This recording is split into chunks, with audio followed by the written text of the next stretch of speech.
Успешно завршена 30-та джез приказна за Скопје. На домашен терен дружба со живите легенди од рангот на Вейн Шортер, Чарлс Лојд и Пет Метини. Нашите Сетстат го промовираа новиот албум, а Васил Хаджиманов воодушеви со своето трио. Како што вели директорот на Скопскиот джез фестивал, кој е мощно задоволен од јубилејното издание, внимателно склопената програма се покажа како полн погодок. Мислам дека се покажа добар тој концепт.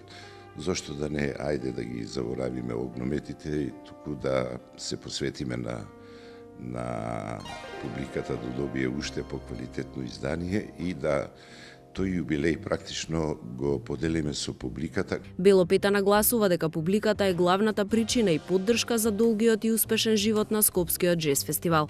Не секаде едноставно е за джез да се донесе публика и затоа велам дека годинава ова програма и ова задоволство јубилеј го поделивме со публиката која без дискусија е клучен фактор за да може да се постави една ваква програма.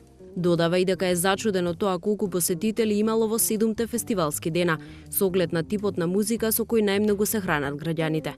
Сепак добро е додека салите се полни, а публиката среде морето од неквалитет, сепак е гладна за джез музика. Во Европа имате музика, бела музика некоја локална, која е многу лесна и е комплетен кич, меѓутоа во тие земји има простори повеќе публика и за сериозна музика, и за джез, и така натаму.